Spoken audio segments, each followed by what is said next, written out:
नमस्कार, आखाडामध्ये आपल्या सगळ्यांचं स्वागत. मी निखिला.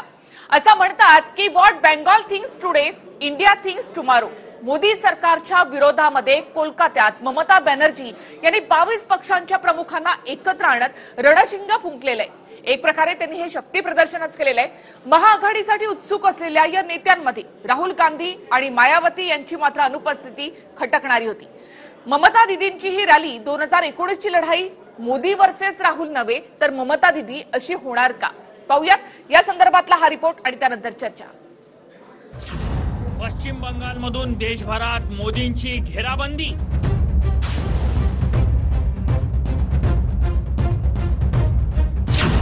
...2019 मध्ये आता मोदी विरुद्ध ममता बॅनर्जी.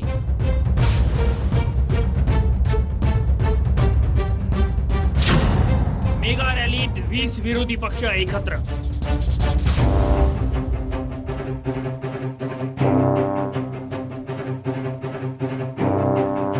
कर्नाटकमध्ये कुमारस्वामींच्या शपथविधीनंतर कोलकात्यातही त्याच ताकदीचं शक्ती प्रदर्शन. ममता बॅनर्जींच्या युनायटेड इंडिया रॅलीत तब्बल 20 विरोधी पक्ष एकत्र आले आणि मोदींच्या पराभवाची आपापल्या पद्धतीनं घोषणा केली. आने वाला दिन में तो बोलना है कि मोदी बाबू का सरकार को एक्सपायरी डेट हो गया है.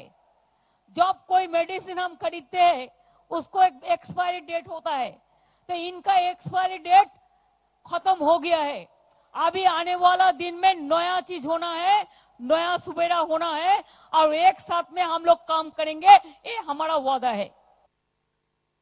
हमें चाहिए आप लोगों की हितों की रक्षा, हमें चाहिए किसानों की हितों की रक्षा, हमें चाहिए नौजवानों का भविष्य उज्जवल कैसा हो सकता है, हमें चाहिए समाज के महिला हो, दलित हो, अल्पसंख्यक हो, इनकी हितों की रक्षा.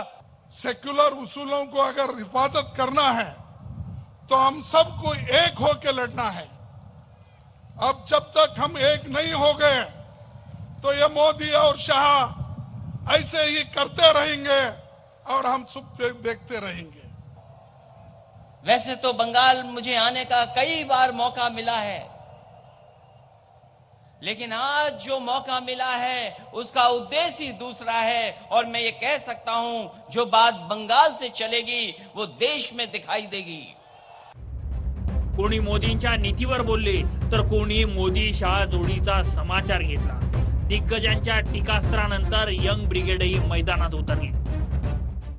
अगर मोदी और अमित शाह की जोड़ी 2019 में दोबारा बन गई दोस्तों, ये संविधान बदल देंगे, इस देश में चुनाव बंद करा देंगे. 1931 में हिटलर जर्मनी का चांसलर बना था. जब हिटलर और जर्मनी का चांसलर बना 1931 में, कुछ महीनों के अंदर उसने देश का संविधान बदल दिया. उसने चुनाव खत्म कर दिए और जब तक हिटलर मरा नहीं वो जर्मनी का चांसलर रहा. जो हिटलर ने किया था मोदी और अमित शाह की वही मंशा है. आपकी धरती से सुभाष बाबू का नारा था, तुम मुझे खून दो मैं तुम्हें आजादी दूंगा. आज इस जन सलाब से मुझे लगता है कि सुभाष बाबू लड़े थे गोरों से, हम सबको साथ मिलकर लड़ना है चोरों से. तब जाके मुझे लगता है इस देश को, जिस प्रकार से एपेक्स कोर्ट के जजेस को सड़कों पर उतरकर प्रेस कॉन्फ्रेंसिस कर कोई ये कहना पड़े कि destruction of democracy is at work, ये दिखाता है कि बहुत ही खतरनाक सिचुएशन से, क्राइसिस से हम लोग गुजर रहे हैं. और इस परिस्थिति में सारे लड़ने वाले लोग, सारे आंदोलनकारी, सारे पॉलिटिकल पार्टीज के लोगों का एक मंच पर आना और 2019 के चुनाव में आरएसएस और भाजपा को बेदखल करना, यह बहुत ही वाइटल टास्क है. 10 लाख जनसंख्येच्या रॅलीत शरद पवार, चंद्रबाबू नायडू, अखिलेश यादव, एम.के. स्टॅलिन आणि फारुख अब्दुल्लांसह सारेच दिग्गज हजर होते. पण महाआघाडीसाठी प्रयत्न करणारे राहुल गांधी आले नाही आणि मायावतींनीही न जाणंच पसंत केलं. त्यामुळे आता सवालही अनेक निर्माण झाले. ममता बॅनर्जींना विरोधकांना एकत्र आणण्यात यश आलं, त्यामुळं ममताज 2019चा चेहरा असणार का? 2019च्या लोकसभा निवडणुकीसाठी मोदी विरुद्ध राहुल नव्हे तर मोदी विरुद्ध ममता असणार? प्रादेशिक पक्ष एकवटल्यानं काँग्रेसची देशभरात गोची होणार का?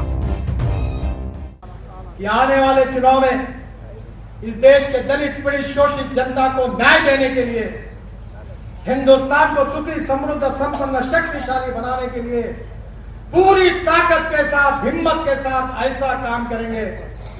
फिर से एक बार भारतीय जनता पार्टी को पूरी मेजॉरिटी के साथ हम सरकार लाएंगे और मोदी जी को फिर से देश का प्रधानमंत्री बनाएंगे। एक बाब तर स्पष्ट आहे की ममता बॅनर्जींनी सुरुवात तर जोरातच केली आहे। पश्चिम बंगालमध्ये लोकसभेच्या 42 जागा आहेत। अजून तरी तृणमूल शिवाय पश्चिम बंगालमध्ये कोणाचाही दबदबा नाही। या रॅलीचं जर वैशिष्ट्य पाहिलं तर स्वतःला पंतप्रधान पदाचे दावेदार मानणारे राहुल गांधी आणि मायावती रॅलीत आलेच नाही। तर कोलकात्यातलं ममता बॅनर्जींचं यशस्वी शक्ती प्रदर्शन काँग्रेसचा खेळ बिघडवणार का, यावरून काँग्रेसच्या गोटात नक्कीच धाकधूक निर्माण झाली असेल। ब्युरो रिपोर्टसह पंकज भनारकर, TV9 मराठी। कोलकात्यामधल्या ममता दीदींच्या या महारॅलीमध्ये, या शक्ती प्रदर्शनामध्ये 22 पक्षांचे नेते उपस्थित होते। राज्यांचं त्या पक्षांचं नेतृत्व करणारे असे प्रमुख या सगळ्या रॅलीमध्ये उपस्थित होते। मात्र या सगळ्यांची भूमिका मोदी विरोध त्यांच्या भाषणामधून ते स्पष्टपणे जाणवत होतं। मात्र ही सगळीच खिचडी होते का? राज्यामध्ये वेगळी भूमिका आणि नंतर महागठबंधनसाठी किंवा महाआघाडीसाठी एक वेगळी भूमिका, असं होतंय का? तसंच एवढ्या मोठ्या रॅलीमध्ये राहुल गांधी किंवा मग मायावती का उपस्थित नव्हत्या? विशेष करून राहुल गांधी, या सगळ्यावर आपण चर्चा करणार आहोत। या चर्चेमध्ये सहभागी होत आहेत भाजपचे प्रवक्ते भालचंद्र शिरसाट, राष्ट्रवादी काँग्रेसचे प्रवक्ते संजय तटकरे, वरिष्ठ पत्रकार हेमंत देसाई, भारतीय कम्युनिस्ट पक्षाचे प्रवक्ते मिलिंद रानडे आणि काँग्रेसच्या प्रवक्त्या डॉक्टर हेमलता पाटील या चर्चेमध्ये सहभागी आहेत। सर्व मान्यवरांचं स्वागत। आपचे प्रवक्ते काही वेळातच या चर्चेमध्ये सहभागी होतील। हेमलता पाटील, एवढी मोठी रॅली होती, सगळ्या देशाचं लक्ष या रॅलीकडे लागलेलं होतं। वाटलं होतं की राहुल गांधी सुद्धा यामध्ये सहभागी होतील, मात्र राहुल गांधी कुठेच दिसले नाही। राहुल गांधी या रॅलीसाठी न येण्याचं नेमकं कारण काय होतं? निखिला, त्याच्यामध्ये काही पॉलिटिकल काही कारण होतं अशातला भाग नाहीये। सोनिया गांधींनी स्वतः संदेश दिला, आमचे खरगेजी त्या ठिकाणी उपस्थित होते, त्यांनी भाषण केलं आणि याच्यामध्ये राहुल गांधी पूर्वनियोजित कार्यक्रमात फक्त गेले नाहीत आणि त्यामध्ये जे आपण आता सगळं असं म्हणतोय की राहुल गांधी गेले नाहीत म्हणजे मग ती लढाई वेगळ्या पद्धतीने होते का किंवा काँग्रेसची गोची होणार का, ही कुठलीही गोष्ट होणार नाहीये। काँग्रेस ह्या संपूर्ण गठबंधनाला काँग्रेस पक्षाचा सपोर्ट आहे। काँग्रेस पक्ष ह्या गठबंधनाला पाटील, यासाठी तुम्ही पत्र दिलं, मात्र असं कुठे होतं का की एखाद्या रॅलीसाठी एखादा पत्र दिला, एखादा संदेश दिला म्हणजे होतं? एक प्रेझेन्स महत्वाचा असतो। राहुल गांधी जर तिथे गेले असते तर चित्र एक वेगळं असतं, असं नाही का वाटत तुम्हाला? निखिला, विरोधी पक्षनेते खरगेजी त्या ठिकाणी उपस्थित होते ना, राहुल गांधींचा पूर्वनियोजित कार्यक्रम होता त्यामुळे ते गेले नाहीत आणि खरगेजी होतेच ना त्या ठिकाणी। हेमलता पाटील, रॅली आधीच ठरलेली होती, रॅली आधीच ठरलेली होती, सगळ्या पक्षांचे नेते त्या ठिकाणी उपस्थित होते, सगळ्यांनी आपले कार्यक्रम कॅन्सल करून तिथे उपस्थिती लावली। राहुल गांधी तसं करू शकले नसते। ही महाआघाडीची एक झलक होती, खरं तर ही महाआघाडीची झलक होती। हे दुसऱ्यांदा एकत्र आलेले सगळे पक्ष होते, तिथे राहुल गांधींचा चेहरा आवश्यक होता, असं नाही का वाटत तुम्हाला? की मग तुम्हाला डावललं जातं, काँग्रेसला दूर ठेवलं जातं या सगळ्यामध्ये? काँग्रेसला डावललं जर जात असेल तर काँग्रेसला त्यांनी इन्व्हाइटच केलं नसतं, सोनिया गांधींनी संदेश दिला नसता आणि खरगेजी पण त्या ठिकाणी गेले नसते। तर काँग्रेसला डावलण्याचाही प्रश्न नाही आणि राहुल गांधी फक्त पूर्वनियोजित कार्यक्रमामुळे गेलेले नाहीत, बाकी हा कार्यक्रम त्यांनी टाळला हे अत्यंत चुकीचं आहे आणि अशी कुठलीही परिस्थिती नाहीये आणि काँग्रेसचं प्रतिनिधित्व तिथं होतं आणि त्यांना त्या पद्धतीने सन्मान दिला गेला, त्या पद्धतीने सोनिया गांधींचा उल्लेख सुद्धा ममताजींनी केला। त्यामुळं राहुल गांधींना डावललं आणि काँग्रेस स्पष्टीकरण मी ऐकलं इथे।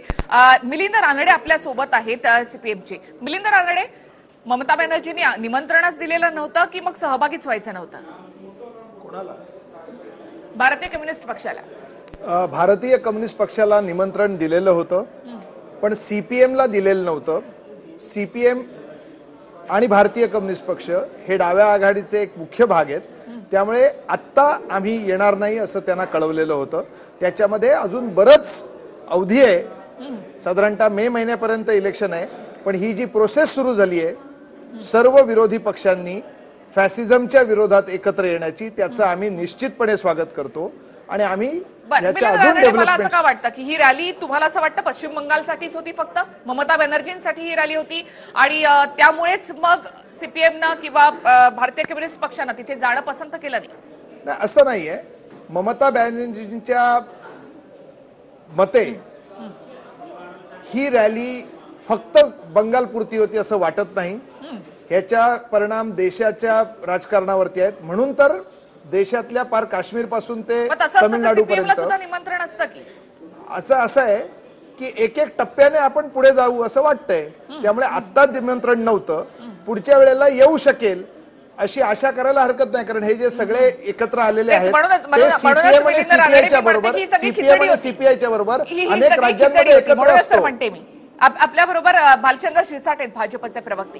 बालचंद्र शिरसाट, ममता दीदींची ही रॅली, हे सगळं शक्ती प्रदर्शन, 22 पक्षांचे नेते एका व्यासपीठावर हात धरून उभे आहेत मोदींच्या विरोधात, भाजपच्या विरोधात. बरोबर आहे. केंद्रामध्ये भाजपाचं सरकार आदरणीय पंतप्रधान मोदींच्या नेतृत्वाखाली अतिशय मजबूत सरकार आहे आणि हे इतकं मजबूत सरकार आहे त्यामुळे मजबूर झालेले 22 जण एकत्र आलेले आहेत. या महागठबंधनचं खरं श्रेय नरेंद्र मोदीजींनाच आहे.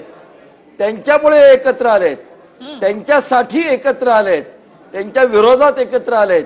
जर नरेंद्र मोदींसारखं मजबूत सरकार नसतं तर ही मजबुरी आली नसती.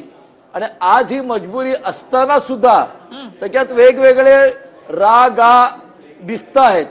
तर ते वेगवेगळे जे रागा दिसत आहेत ते पुढचा प्रश्न आहे. परंतु हे सर्वजण एकत्र आले तरी सुद्धा भारतीय जनता पार्टीचं टार्गेट जे आहे ते प्रत्येक बूथ मध्ये 51% जास्त मतं. मजबुरीमुळे एकत्र आलेले आणि मोदी तिथे म्हणतायत की नापाक इराद्यानं एकत्र आलेले विरोधक. की स्वतःला चौकीदार बनवणारे मोदी राफेलची उत्तरं देत नाहीत. दुसरा मुख्य मुद्दा असा आहे की मोदी जे सरकार आज चालवत आहेत भारतीय जनता पार्टीचं आणि एनडीएचं, त्याच्यामध्ये 22 पेक्षा जास्त, कदाचित 41 पक्ष त्याच्यामध्ये सामील आहेत. मग खरं खिचडी सरकार कोण चालवतं? युपीएचा धसका यांनी एवढा घेतला होता 10 वर्षाचा की मोदींना मजबुरीमध्ये 40-45 पक्षांना घेऊन सरकार बनवावं लागतं. आज भाजप आणि भाजपचे प्रवक्ते सगळे सांगतात की हे भाजपचं सरकार आहे. साफ खोटं आहे. यांना विचारा शिरसाट साहेबांना की तुमच्याकडे एक्झॅक्ट आकडा आहे, किती लोकांना तुम्ही बरोबर घेतलंय, किती पक्षांना एकत्र घेतलंय. ते 6 महिने वर्षभरापासून सांगत होते की 67 भारतीय भूमीवर आमचं राज्य आहे. किती पक्षांना घेऊन तुम्ही हे राज्य करत होतात? त्यातले एनडीए मधून जवळपास 4 ते 5 पक्ष ऑलरेडी बाहेर पडले. चंद्रबाबू बाहेर पडले, पीडीपी बाहेर पडली, नंतर तुमचे नॉर्थ ईस्टचे आता जे काय चाललंय ते आपल्या सगळ्या समोर आहे. अशी लोक यांच्यापासून दूर जात आहेत. त्याचं कारण काय?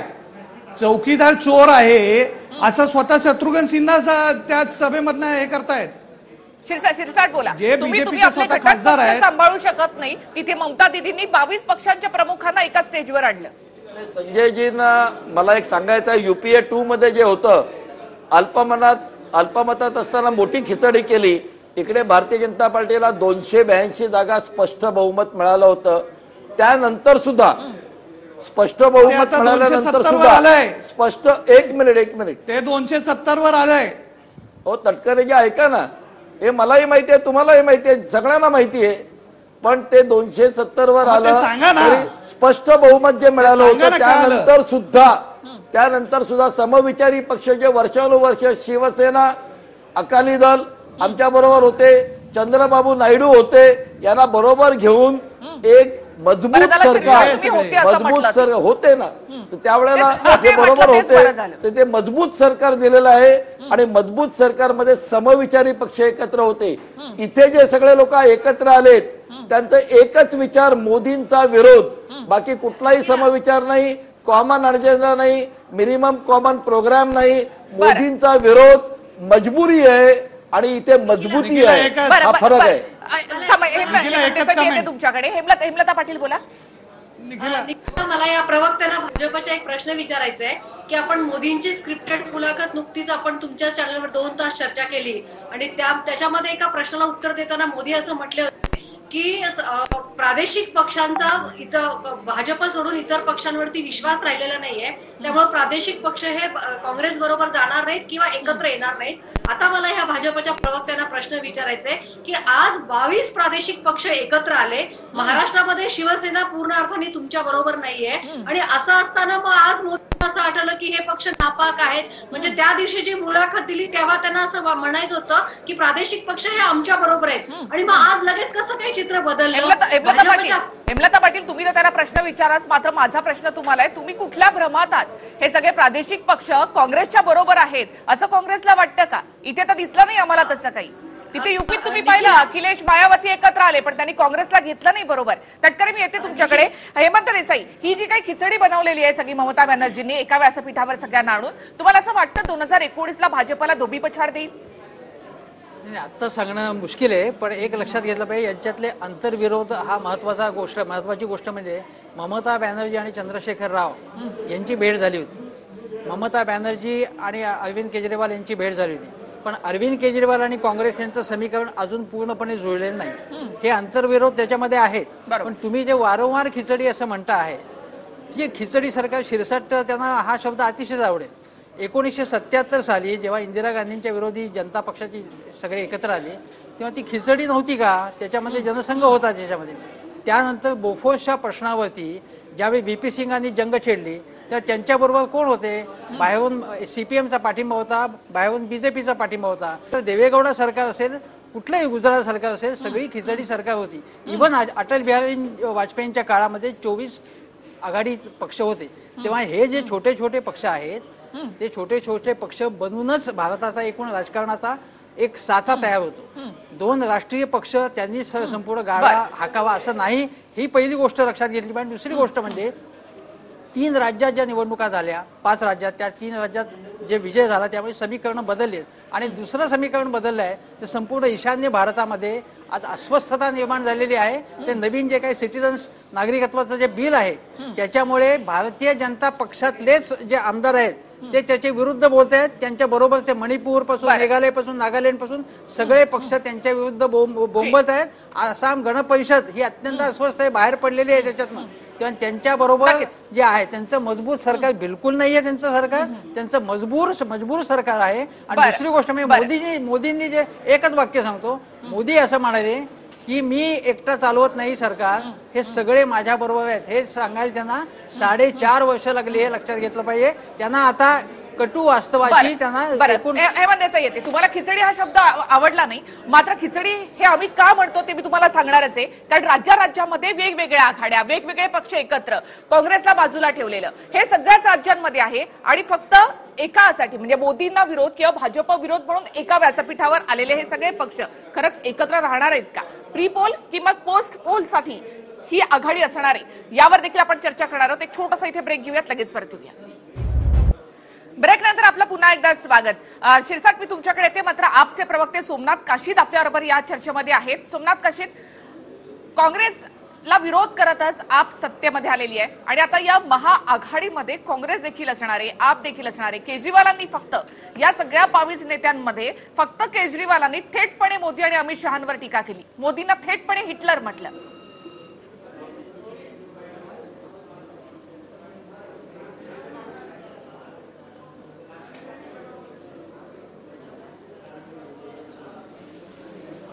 काशीद, आवाज येत नाही तुमचा, मी पुन्हा एकदा तुमच्याकडे येते।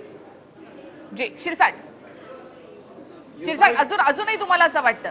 नाही, बरोबर आहे ना। युनाइट फॉर इंडिया ही घोषणा घेऊन हे 22 लोक एकत्र आले, लोकशाहीची प्रक्रिया आहे, या प्रक्रियेचं आम्ही स्वागत करतो। परंतु अशीच भाजपाची रॅली जेव्हा बंगालमध्ये काढायची होती त्याला दडपशाही करून ती रॅली काढू दिली नाही। मग त्या रॅलीत किती आले असते, कोण आले असते, हा पुढचा प्रश्न आहे। आज केंद्रातल्या वेगवेगळ्या योजनांमध्ये महत्वाची योजना आयुष्यमान भारत, पश्चिम बंगालने त्याला बॅन केलंय। पश्चिम बंगालने केंद्राच्या कितीतरी योजना बॅन केल्या आहेत, सीबीआयला बॅन केलंय, म्हणजे त्यांचं केंद्राकडून कुठलंही सहकार्य घ्यायचं नाही, केंद्राच्या योजनांचा लाभ बंगालमधल्या लोकांना द्यायचा नाही, अशा दडपशाहीने चाललेलं हे सरकार. पण ममता दीदींची दिदीगिरी तर पहा तुम्ही तिकडे. हो बरोबर आहे ना, हे ममता दीदींची दादागिरी जी आहे ती त्या लोकांच्या वरती आहे, लोकांचंही नुकसान करताय आणि त्या लोकशाहीच्या गप्पा मारतायत आणि युनाइट फॉर इंडिया करतायत, ते डिवाइड फॉर इंडिया करतायत. पश्चिम बंगालच्या लोकांना इतर लोकांपासून डिवाइड करतायत. प्रदर्शन करून दंड थोपटले तुमच्या विरोधात. तुमचा जे विश्वास बसले तुम्ही जे काय बोलताय ते आता हो 100% त्यांनी बंगालमधल्या लोकांना सर्व सुख सोयीपासून वंचित ठेवलं, त्यांना डिवाइड केलं. युनाइट फॉर इंडिया नाही, ही डिवाइड फॉर इंडिया आणि केवळ पश्चिम बंगालसाठी आहे. काँग्रेसचा वाद, राष्ट्रवादीचा वाद हा पुढचा प्रश्न आहे, हा पुढचा प्रश्न आहे. सुप्रीम कोर्टाने त्यांना सांगितलंय की तुम्ही अशा यात्रा वगैरे काढू नका बंगालमध्ये, जेणेकरून तिथे अजिबात नाही हिंदू मुस्लिमांमध्ये वाद होईल. त्यांचा एकच एजेंडा आहे, धर्मामध्ये सुप्रीम कोर्टामध्ये यायचं नाही. भाजपच्या कार्यकर्त्यांची हत्या झाली तिकडे, हेच काम आहे. भाजपच्या कार्यकर्त्यांची हत्या केली गेली. दोन वेगवेगळ्या गोष्टी आहेत या. तुम्ही खोटं सांगू नका, सत्य सांगू नका. रॅली हा वेगळा मुद्दा म्हणजे युनाइट फॉर इंडिया. नाही, तुम्हाला युनाइट फॉर इंडिया बद्दल बोलतोय मी. रथयात्रा काढायची होती तुम्हाला, तिथे धर्मामध्ये हिंदू मुस्लिमांमध्ये लावून द्यायची होती तुम्हाला. जे केरळमध्ये तुम्ही करता तुम्हाला तिकडे करायचं होतं, कारण त्याच्याशिवाय तुमचा बेस वाढू शकत नाही. दादागिरी तुमची आहे, धार्मिक तुमची आहे, तुमची आहे. युनाइट फॉर इंडिया हे डिवाइड फॉर इंडियाची रॅली आहे. डिवाइड फॉर इंडियाची रॅली आहे. तुम्ही मात्र इथे 22 पक्षाचे नेते तर एकत्र आले, ते काय बनतायत ते देखील आपण पाहणार आहोत. एक छोटासा ब्रेक इथे घेऊयात आणि लगेच परत येऊया. ममतांची रॅली आणि त्यामध्ये 22 पक्षांचे नेते उपस्थित, या सगळ्यांनी नेमक्या काय कोणत्या ठळक गोष्टी ते म्हणालेले आहेत ते आपण एकदा ऐकूया. मैं तो भाई का तारा अखिलेश को कहेंगे कि आप लोग यूपी से 0 बना दो बीजेपी को, बंगाल से हम लोग 0 कर देंगे. हम ये ऐसा संदेश सकती है. आपसे वायदा करना चाहते हैं, मिलकर वायदा करना चाहते हैं, हम साथ रहेंगे, मिलकर आपके हितों की रक्षा करेंगे. और इसी काम के लिए आज देश में जो मोदी सरकार है उसको परिवर्तित करने के लिए सब मेहनत करेंगे. यही भरोसा मैं आप लोगों को याद दिलाना चाहता हूँ. 1931 में हिटलर जर्मनी का चांसलर बना था. जब हिटलर और जर्मनी का चांसलर बना 1931 में, कुछ महीनों के अंदर उसने देश का संविधान बदल दिया. उसने चुनाव खत्म कर दिए और जब तक हिटलर मरा नहीं वो जर्मनी का चांसलर रहा. जो हिटलर ने किया था मोदी और अमित शाह की वही मंशा है. वो इस देश का संविधान बदलना चाहते हैं, वो इस देश से लोकशाही खत्म करना चाहते. इस देश को एकता के साथ रखने के लिए जो काम किया, आज मोदी जी उसको तोड़ कर रहे हैं. उनका काम ही है समाज तोड़ो, धर्म में लड़ाई लगाओ. इधर एक तरफ तो ये काम कर रहे हैं. चौकीदार जी भले ही चौकीदारी कैसे भी करें, लेकिन ये एक बात समझ लें कि आप भले ही चौकीदार हो लेकिन देश की जनता थानेदार है. अगर गलती करोगे, चौकीदारी में अगर गलती आपने जो की है तो थानेदार जो है आपको सजा देने का काम करेगा, आपको बख्शने का काम नहीं करेगा. अभी साल नया आया है, हमने आपने न जाने कितनों को बधाई दी होगी नए साल की. अभी जब तारीख बदली, नया साल आया, हमने आपने सबने खुशी मनाई, एक दूसरे को बधाई दी. सोचो कभी ये बदलाव आया और देश में नया प्रधानमंत्री आ जाए तो कितनी खुशी होगी हमें और आपको मिलकर के. मोदी विरोध या एका अजेंड्यावर हे सगळे नेते एकाच व्यासपीठावर तिथे आलेले आहेत. शिरसाट, आधी तुमच्याकडे येते, त्यानंतर सोमनाथ काशीद आणि आपल्या बरोबर सपाचे प्रवक्ते मेहराज सिद्दीकी हे देखील या चर्चेमध्ये सहभागी झालेत. सिद्दीकी, स्वागत तुमचं देखील. मात्र शिरसाट, आधी तुमच्याकडे. ममता दीदींनी म्हटलं मगाशी की एक्सपायरी डेट संपली आता, नाही, एक्सपायरी डेट कोणाची संपली आहे लवकरच कळेल.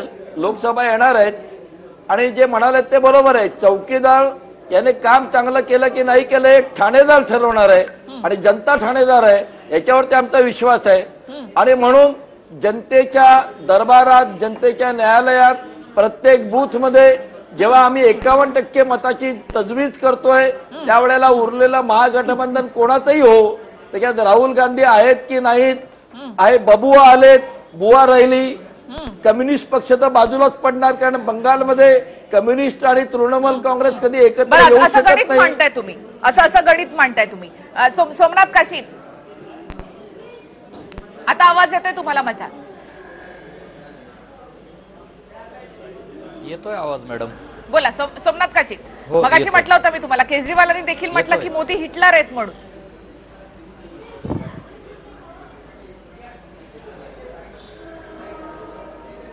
खरंच आहे मॅडम. केजरीवालचे भूमिका स्पष्ट आहे पहिल्यापासून. ते विकासाच्या मुद्द्यावरती राजकारण करतात आणि दिल्लीचा पॅटर्न तुम्ही बघितलाय राजकारणाचा, ते विकासाच्याच मुद्द्यावरती महाआघाडीत आलेले आहेत. आणि ज्या ज्या ठिकाणी ते विकासाच्या मुद्द्यावरती महाआघाडी बनेल त्या त्या ठिकाणी ते सहभागी होतील. आणि पाठीमागे पण त्यांनी कर्नाटकच्या सभेमध्ये हाजरी लावली होती, तिथे देखील ते बोलले होते विकासाच्याच मुद्द्यावरती. आणि आज देखील ज्या महाआघाडीची सभा झाली त्याच्यामध्ये हिटलरशाही फक्त केजरीवालच हे या देशामध्ये मोदी सरकारला खेटरलशाही म्हणतात. कारण केजरीवाल साहेबांचा खूप मोठा अभ्यास आहे, विकासाचा अभ्यास असेल, राजकारणाचा अभ्यास असेल, समाजकारणाचा अभ्यास असेल. कारण ह्या जगाने दखल घेतलेली आहे विकासाची, त्या मॉडेलची, दिल्लीची. तर एक मिनिट फक्त, मिलिंद रानडे. तर त्या मुद्द्यावरती केजरीवाल साहेब हे महाआघाडीमध्ये येतील. बर, बोला. गेले काही दिवस पंतप्रधान मजबूत आणि मजबूर, त्यांचं सरकार हे मजबूत आहे. तर मला एक काही गोष्टी इथे मांडाव्याशा वाटतात की भाजप, अमित शहा आणि मोदी हे सत्तेसाठी किती मजबूर आहेत. तर त्याचं उत्तम उदाहरण म्हणजे अफजल गुरु ज्याला फाशी देण्यात आलं त्याला हिरो मानतात पीडीपीचे लोक, आणि त्या पीडीपी बरोबर काश्मीरमध्ये सत्ता स्थापनेसाठी यांनी हात मिळवणी केली. गोव्यामध्ये सत्ता पाहिजे होती, गव्हर्नरला हाताशी धरून जोडतोड केली. नॉर्थ ईस्ट मध्ये ह्याच पद्धतीने झालंय. आज या रॅलीमध्ये भाजपचे खासदार शत्रुघ्न सिन्हा तिथे आलेत. 56 इंचाचं ज्यांचं छाती आहे त्या मोदी इतके मजबूर आहेत सत्तेसाठी की त्यांना शत्रुघ्न सिन्हांना पक्षातनं काढण्याची हिंमत नाही. इतकं हे मजबूर सरकार स्वतः आहे आणि दुसऱ्याला मजबूर म्हणण्याचं काम चालवलेलं आहे. शत्रुघ्न सिन्हांना पक्षातनं काढावं, त्यांनी यशवंत सिन्हांना पक्षातनं काढावं, ही हिंमत का नाही? बोला शिरसाट, उत्तर द्यायचंय? त्यांच्या स्वतःच्या उत्तर द्यायची आवश्यकता नाही. पक्षाचा निर्णय आहे, पक्ष आपल्या स्तरावर घेईल. कम्युनिस्ट पक्षाने त्याची विचार करायची गरज नाही. केरळाचे मुख्यमंत्री का नाही आले, केरळाचे मुख्यमंत्री का नाही आले तिकडे माहित नाही. ते सीपीएम सीपीआय का नाही आलेत माहित नाही. तर ही आघाडी आहे, महागठबंधन आहे, डिवाइड फॉर इंडियाचं महागठबंधन आहे. महागठबंधन मध्ये कोण आलं नाही याचं तुम्ही टेन्शन घेताय. नाही, काही गरज नाही. आणि मिलिंद रानडेंना तुम्ही काय म्हणालात की ते मजबूर आहे का नाही याची तुम्ही चिंता करू नका. त्यांनी चिंता करायची नाही, तुम्ही टेन्शन घ्यायचं. पहिला मुद्दा. दुसरी गोष्ट अशी आहे की आंतरविरोध सगळ्या पक्षांमध्ये असतात तेव्हा आंतरविरोधासकटच राजकारण करायला लागतं, ही पहिली गोष्ट आहे. मजबूर शब्दाचा पॉझिटिव्ह अर्थ सांगतो की जीवन से भरी तेरी आखे मजबूर करे जीने के लिए. त्यामुळे मजबूर म्हणजे सगळे हातबल अशी नाहीये. हातबल याच्यामधनं यांच्या सगळ्या पक्षांमध्ये चैतन्य आलेले आहेत आंतरविरोधासकट. दुसरी गोष्ट हिटलरबद्दल सांगायला पाहिजे की 1933 साली जेव्हा त्याच्या पक्षाला बहुमत नव्हतं तरी सुद्धा दुसरे कोणीतरी सरकार स्थापन करायला पाहिजे म्हणून त्याला त्यांनी सरकार स्थापन करायला दिल्यानंतर तो इतका पहिली काही वर्ष इंडस्ट्रियल डेव्हलपमेंट खूप झाली होती देशाची आणि त्याच्यानंतर त्यांनी पोलंडवर आक्रमण केलं. संपूर्ण जे परराष्ट्र धोरण जे आहे आपलं त्या ऐका थोडक्यातच सांगतोय. त्याच्यानंतर त्यांनी आर्य वंशश्रेष्ठत्वाचा पुरस्कार केला. त्याच्यानंतर जे बाकी अल्पसंख्य होते त्यांना हाकलायला सुरुवात केली. होलोकॉस्ट ज्याला म्हणतो की नरसंहार सुरू केला. हे सगळे राजकारणाने याचं गांभीर्य आपण समजून घेतलं पाहिजे. हे महागठबंधन का आहे की मोदी शहा का नको, त्याच्या मागची फिलॉसॉफी काय आहे, त्याच्यामुळे हे एकत्र आलेले आहेत. त्यांचा नेता कोण हा प्रश्न महत्वाचा नाही, आयडिओलॉजी काय महत्वाची आहे. या आयडिओलॉजीचा समाचार घेण्यासाठी, ती उधळून लावण्यासाठी हे एकत्र आले. निगेटिव्ह कॉम्बिनेशन आहे. नकारात्मक एकत्रीकरण आहे, हे बरोबर आहे. त्यासाठी आपण मेहराज सिद्दीकी, अजेंडाच नकारात्मक आहे. मेहराज सिद्दीकी, तुमचं देखील डबल करेक्टर नाही का वाटत? तुम्ही युपी मध्ये तिथे काँग्रेसला बाजूला ठेवलं, तुम्ही इथे महाआघाडीमध्ये एकत्र येत आहे, हे डबल करेक्टर नाही का? अंतर्गत विरोध, आपल्याला हेमंत देसाई म्हणतात की अंतर्गत विरोध असतो, मात्र राज्यामध्ये जर काँग्रेसलाच अशा प्रकारे दूर ठेवलं तर मग ही आघाडी होणार कशी? आतापर्यंत इतका वर्षामध्ये आपण पाहिलेलं आहे, अगदी देवेगौडांच्या सरकारपासून काँग्रेसला दूर ठेवून कुठलंही सरकार आतापर्यंत बनलेलं नाहीये. सिद्दीकी, हर स्टेट के अलग अलग परिस्थितियां होती हैं. मेरा सिद्दीकी, मराठीत बोला ना. जो भी हमारे नेता असं आहे की डिफरंट स्टेटची डिफरंट परिस्थिती होतात. त्यामध्ये मला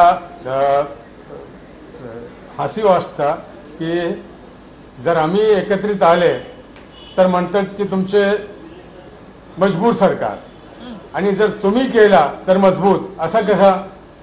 जर वाजपेयीला केले 24, 16 हा तर मजबूर नाही, आणि आम्ही मजबूर.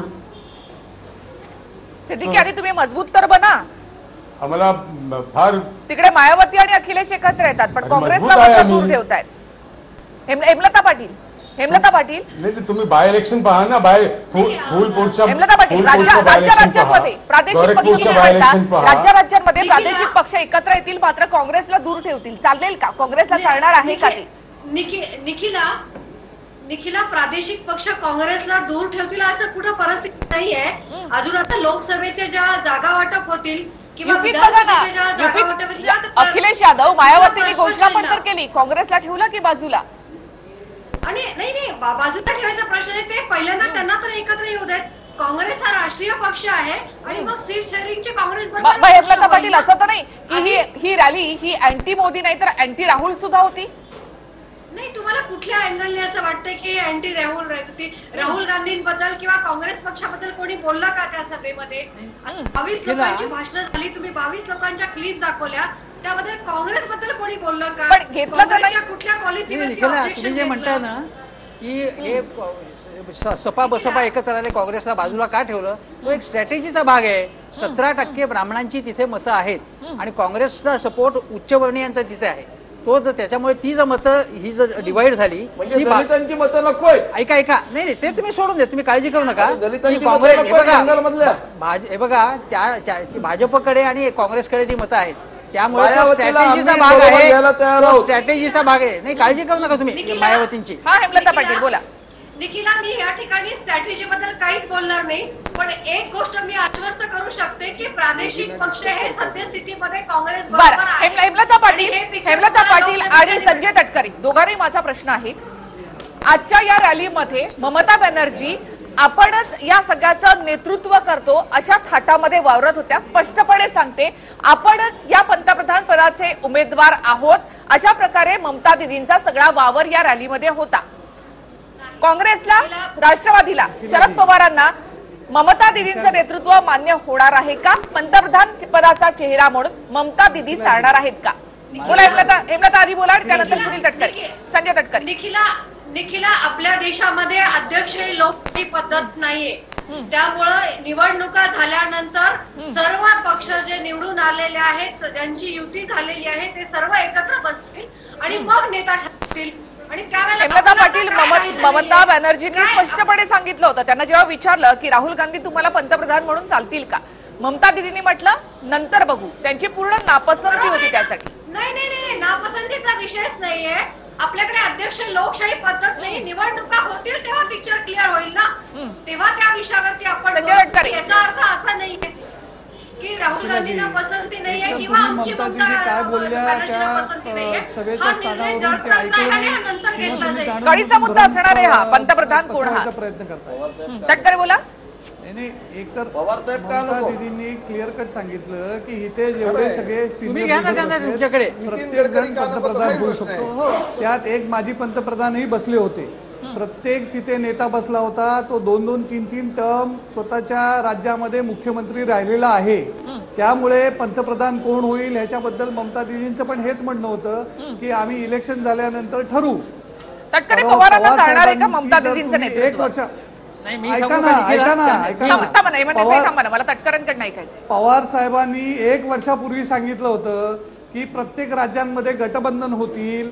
त्या राज्यात जो प्रमुख पक्ष असेल जो मजबूत असेल तो पुढाकार घेईल, बाकी सगळे त्याला मदत करतील व लोकसभेच्या इलेक्शनच्या रिझल्ट नंतर महागठबंधन होईल. तीच परिस्थिती आता आपल्याला होताना दिसत आहे. त्यामुळे विरोधी पक्षांमध्ये कुठलंही कन्फ्युजन नाही. आम्ही सगळे एकत्र आहोत आणि एकच लक्ष आहे, मे 2019ला देशाचे पंतप्रधान हे नरेंद्र मोदी नसतील.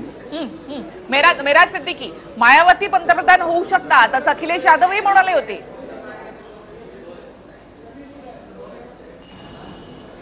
ते असं आहे की हा सगळे आफ्टर इलेक्शनची गोष्ट आहे. बिफोर इलेक्शन त्याच्यावर चर्चा करण्याची आवश्यकता नाही. जर एकदा इलेक्शन झाला सगळे एमपीज एकत्र येऊन बसून विचार करील कोण पंतप्रधान होणार. शिरसाट मला ब्रेकवर जायचंय, मात्र एकच, या सगळ्या कन्फ्युजनचा फायदा भाजपला होईल असं वाटतं तुम्हाला? आजच आपण बातमी दाखवली, आदरणीय मोदीजी रणगाड्यावर चढलेले आहेत. अजून रणगाडा त्यांचा सुरू व्हायचाय. त्यांचा रणगाडा सुरू झाला गठबंधनचं काय होतं बघू. मार्केटिंगचा आवडही राफेलचा कुठलाही गोंधळ नाही. राफेल बाबतीत राहुल गांधी खोटं बोलतात हे सिद्ध झालेलं आहे आणि सगळ्या चॅनल्स वरती त्यांनी मुलाखत दिलेली आहे. राफेला विषय राफेलमध्ये तुम्ही घोटाळे केले. आता रणगाडा रणगाडा ऐका हे बघा, आता तुम्ही जे सारखा म्हणताय ना की मीडियाला खूप काळजी आहे की कोण पंतप्रधान होणार. तो पंतप्रधान हा विषय नाहीये, कारण पवारांनी पहिल्यापासूनच सांगितलेलं आहे की प्रत्येक पक्ष आपापल्या ठिकाणी जे आहे ते तिथे स्थानिक परिस्थिती घेऊन आघाडी करेल, त्यानंतर ज्याचे जास्त असतील त्या तो पंतप्रधान होईल. त्या ममता बॅनर्जी जे काय म्हणाल्या ते काही चुकीचं नव्हतं. स्टॅलिन यांनी फक्त राहुल गांधींचं नाव सांगितलं, इतरांनी सांगितलं नाही. हा प्रश्न नाही, डायव्हर्ट व्हावं लक्ष, म्हणून भारतीय जनता पक्षाची इच्छा आहे की यांच्यामध्ये पंतप्रधान पदावरनं मारामारी व्हावी, ही त्यांची इच्छा आहे. ती सफल संपूर्ण होण्याची शक्यता खूप कमी आहे. आणि मोदी विरुद्ध राहुल, मोदी विरुद्ध ममता बॅनर्जी कशी होणार आहे? नाही, मोदी विरुद्ध राहुल अशी व्हावी अशी भाजपची इच्छा आहे.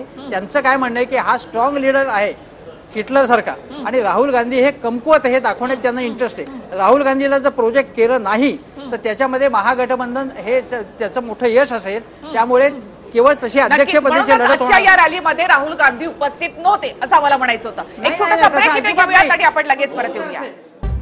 2019ची ही लढाई आता मोदी विरुद्ध राहुल नाही तर मोदी विरुद्ध ममता बॅनर्जी अशी होणार का? मला सगळ्यात आधी मिलिंद रानडे, हा प्रश्नच चुकीचा आहे. कारण आपल्या देशातली पद्धत ही अध्यक्षीय लोकशाही नाही. निवडून आलेले खासदार हे ठरवतात. ही आपली अध्यक्षीय पद्धत, लोकशाही पद्धत मला सगळी मान्य आहे रानडे. मात्र आतापर्यंत ही लढाई मोदी विरुद्ध राहुल अशाच प्रकारे लढली गेली आहे, अशाच प्रकारे पाहिली गेली. ही मीडियाने पसरवलेली बातमी आहे. त्या पद्धतीने सगळं काही झालं की मीडियावर आणून टाकायचं. रानडे, सगळं झालं की सगळं मीडियावर आणून टाकायचं. मात्र हे खरं नव्हतं. मला सांगा, मोदी विरुद्ध राहुल ही लढाई नव्हती, कधीच नव्हती अशा प्रकारची लढाई. सांगा रानडे. नाही ना, ही लढाईचा हा समीकरणच आम्ही मान्य करत नाही. कारण आपल्या देशातली घटना ज्यांना बदलायची ना त्यांना या पद्धतीने जायचंय. आणि ही घटना असे चर्चेला प्राधान्य देत नाही किंवा अशी चर्चा त्याला मंजूर नाही. आणि आज आपण असं बघतो की मोदींच्या ह्याच्यामधले 5 मंत्री सांगता येतात. 7व्या 8व्या मंत्र्याचं नाव सांगा. स्टील मंत्री कोण आहे आज सांगता येईल? विचारा एकदा, पटकन विचारा की आज लघु उद्योग मंत्री कोण आहे सांगता येईल? आरोग्य मंत्री कोण आहे सांगता येईल? आज 3-4 जे मंत्री आहेत ते सोडले. त्यांच्याकडे मोदींचा चेहरा आहे, त्यांच्याकडे मोदींचा चेहरा आहे, त्या चेहऱ्यावरच ते निवडणूक लढवणार. मग अशा वेळेला मोदींच्या पुढे पर्यायी चेहरा कोण? लोकांना पर्याय लागणार ना तिकडे. लोक असा विचार करणार नाहीत की यामधून नंतर लोकशाही पद्धतीनं कुठला तरी एक चेहरा समोर येईल आणि तो आपला पंतप्रधान असेल. लोकांना आधी हवं असतं की कोण पंतप्रधान होणार. नाही, ही पद्धतच चुकीची आहे. हा प्रश्न पोच करणंच चुकीचं आहे. आजपर्यंत असं झालेलं नाही. आजपर्यंत भाजपने सुद्धा अनेक राज्यांमध्ये आमचा चेहरा कोण असाच एक प्रयोग भाजपने केला होता 2004 साली. त्यांनी विचारलं की एका बाजूला आमचे अटल बिहारी वाजपेयी, दुसऱ्या बाजूला कोण. त्याचं काय झालं हे सगळ्यांना आपल्याला माहिती आहे. शायनिंग इंडिया करून भाजप सपशेल तोंडावर पडली. तीच परिस्थिती आता 2019ला होणार आहे. त्यावेळेलाही वाजपेयींसमोर कोणीही चेहरा नव्हता. मनमोहन सिंग हे इलेक्शन झाल्यानंतर निवडले गेले, हे विसरू नका. तटकरे मात्र त्यासाठी सोनिया गांधींचा चेहरा होता काँग्रेसकडे. राहुल गांधी नव्हते त्यावेळेला सोनिया गांधींचा चेहरा होता. सोनिया गांधींच्या गांधी घराण्यावरच निवडणूक लढवली गेली होती. बोला शिरसाट. जीएसटी बोलताय भारतीय नागरिकत्व विधेयक, SC ST विधेयक, ट्रिपल तलाक असे मजबूत निर्णय घेणारा मजबूत मोदीजी एका बाजूला आणि त्यांच्या विरुद्ध कोण म्हणजे एक बाजू नक्की आहे. दुसऱ्या बाजूला राहुल गांधी असतील का ममता दीदी असतील का शरद पवार असतील. तटकरेचे नाव नाही घेत, मी घेतो. महाराष्ट्रातले त्यांचंही नाव घ्यायला पाहिजे आपण.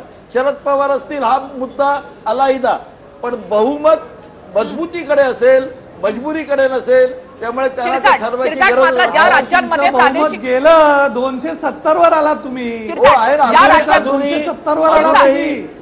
ज्या राज्यांमध्ये प्रादेशिक पक्ष एकत्र येत आहेत ना तिथे भाजपची धुळधाण होऊ शकते. युपी मध्ये बघा अखिलेश यादव आणि मायावती एकत्र आल्यानंतर भाजपला घाम फुटलाय आता. अहो आता पंतप्रधान व्हायचे स्वप्न मायावती जी बघतायत त्या दिदींच्या प्लॅटफॉर्मला कशा जातील.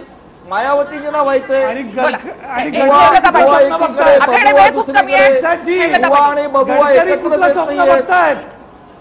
बुवा आणि बबुआ एकत्र कुठलं स्वप्न बघतात ते सांगा. महाराष्ट्रात शरद पवारजींच्यामुळे काँग्रेस एकत्र आहे. कधी फिसकटू शकतं. नक्की शिरसाट. मात्र तिथे युपीमध्ये असेल तरी महाराष्ट्रामध्ये काँग्रेस आणि राष्ट्रवादी एकत्र आहे. त्याचा फटका बसेल तुम्हाला. आणि हे काय मजबूतीची भाषा करतात.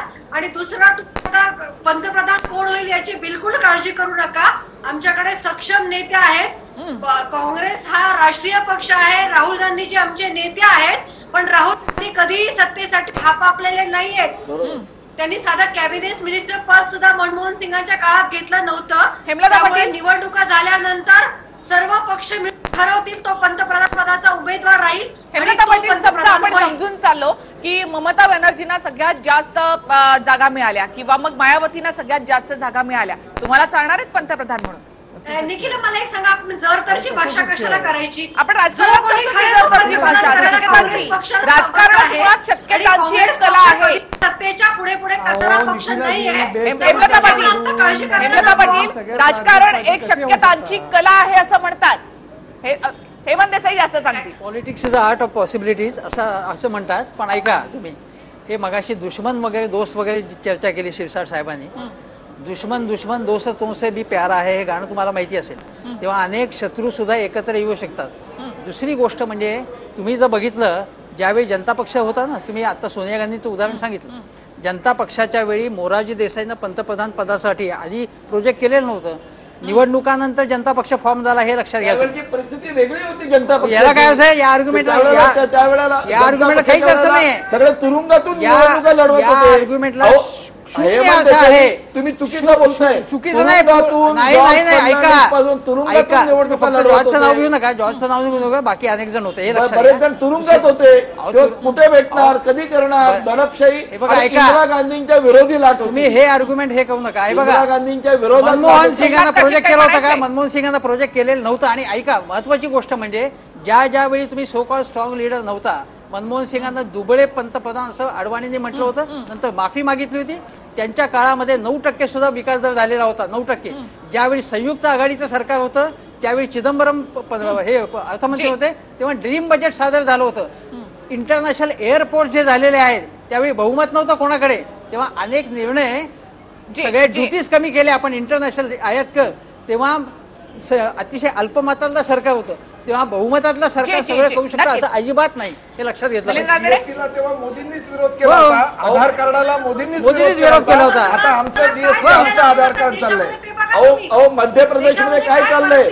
मध्य प्रदेशमध्ये मायावती कर्नाटकमध्ये तुम्ही काय करताय? फोडाफोडी केली तुम्ही. घातलीये. कर्नाटकमध्ये फोडाफोडी करताय. कमलनाथ यांची जी मजबुरी आहे. तुमचं तोंड फुटलं तिकडे. कर्नाटकमध्ये तोंड फुटलं. कुमारस्वामींची मजबुरी आहे. कर्नाटकमध्ये तोंड फुटलं तुमचं. मुखभंग झाला. शिरसाट, तुम्ही कितीही नापाक म्हणत असला तरी विरोधक एकवटलेले आहेत. अर्थात हे निवडणुकांपर्यंत एकत्र राहतात का आणि कोणत्या बेसिसवर ते एकत्र राहतात हे देखील खूप महत्वाचं ठरणार आहे. मात्र सध्या तरी कोलकात्यामधून हे रणशिंग फुंकलं गेलंय मोदींच्या विरोधात. धन्यवाद, तुम्ही या चर्चेमध्ये सहभागी झालात त्याबद्दल. चर्चेमध्ये आपण इथे थांबूयात. नमस्कार.